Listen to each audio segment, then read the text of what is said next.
It's important to note that the law is a very powerful tool, and I think it is used sometimes appropriately to try and push people in particular directions, kind of encourage particular kinds of behaviour that we want.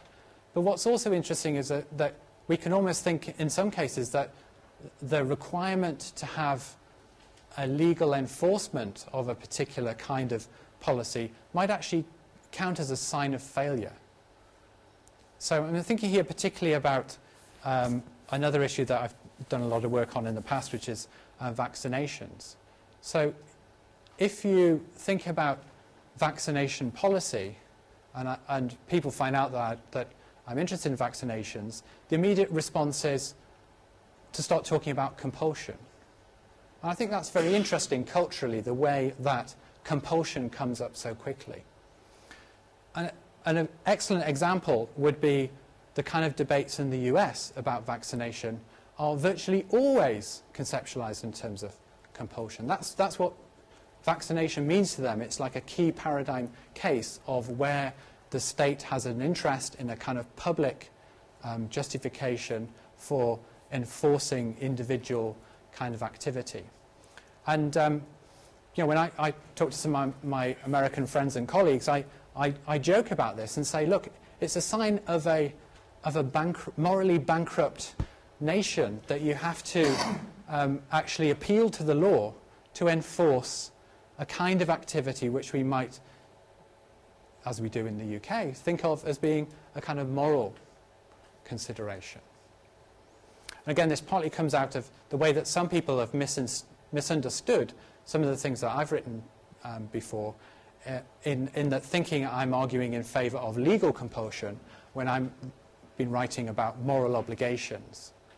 So I think it's very important to see that the two things are quite distinct. There's going to be some kind of relationship between the two, but you shouldn't immediately jump to the legal when we're thinking about moral considerations.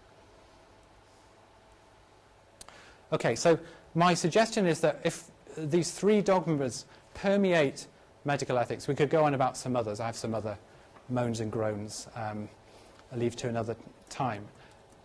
But my conclusion is that much discussion in medical ethics is very, very boring and very sterile. And that what we need is more of a kind of Socratic questioning of the assumptions.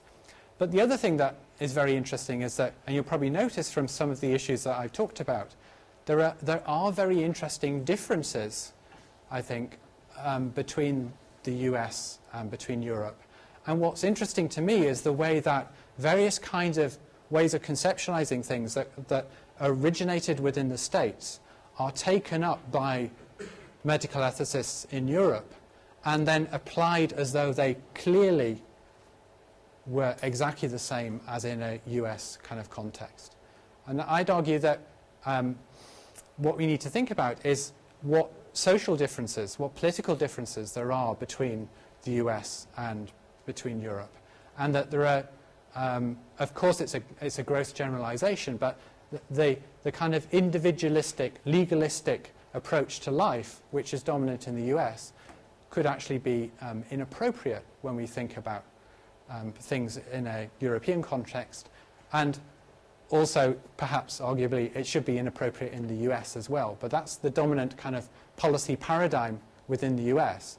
I think we need to be very careful not to import that into essentially a foreign environment. Okay, so what's the way forward? Public health ethics to the rescue.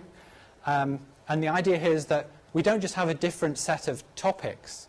So public health is partly, of course, about widening out the scope of medical ethics in terms of the kinds of issues that are talked about.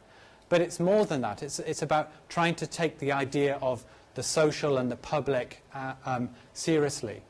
Think about not just individual health, but also population health. What difference does that make to the way that we conceptualize these things? It also, why this links up with the ideas about bioethics, is the thought that if we think about health in terms of public health, there's no strong divide between human beings and animals, for example. There are so many zoonotic diseases that can transfer to human beings. But also there are environmental considerations that are vital to health, which are part of bioethics. So climate change, environmental degradation and so on impact upon health. And I want to argue that that's part of bioethics, and public health ethics has more to say about that. How does medical ethics actually say anything about those issues? But most importantly, the key point that I want to make is this idea about the social side of things, and how you can get a richer sense of the kinds of considerations that are important when we're thinking about bioethics from public health ethics.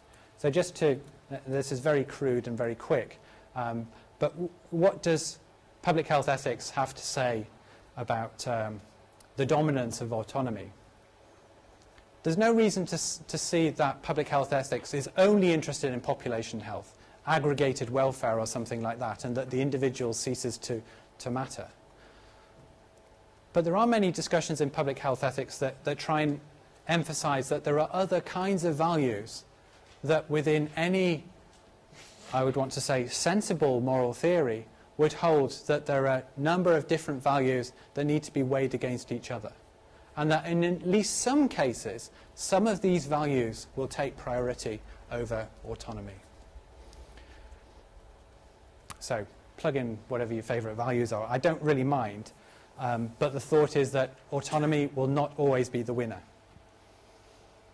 Secondly, in relation to the point about obligations, the idea is that much public health ethics is about the social side of things, the way that as individuals we don't just exist purely as individuals entering into voluntary contractual obligations.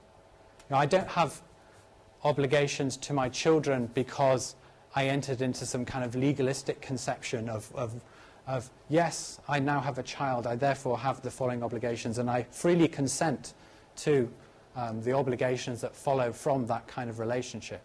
It's just part of being a parent that you have a particular set of obligations, just as you do to your friends and to your work colleagues and so on. There's a whole complicated web of social relationships that actually matter, that create obligations that ought to be thought of in relation to the social context. And public health is an excellent example of how this impacts upon your health, and I've just got two examples here. The first one is the way that your health as an individual is partly constituted by your situation within a population.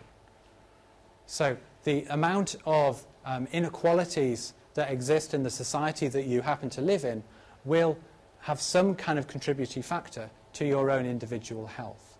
So we can't clearly separate out population health from individual health.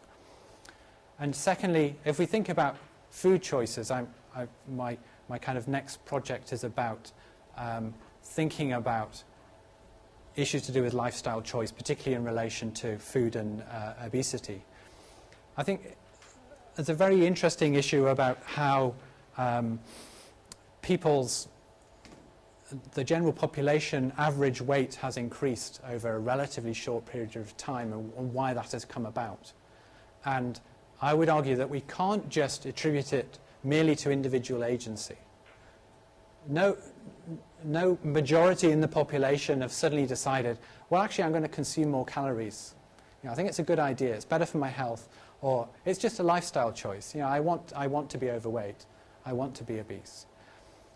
My idea would be that really the transformation in individual weights is at least partly due to the dramatic changes in society in terms of the way that we've changed the way that we work, the way that people are not at home preparing meals anymore. People know less about food. They they spend less time preparing food. The industrialization of food, the packing of calories into all kinds of foodstuffs, and so on. Food production is a business. It's an industry. And that influences the kinds of patterns of social behavior that result in increased weight. And thirdly, in relation to law and restrictions, there's a real danger, I think, even in terms of public health ethics, of conceptualizing issues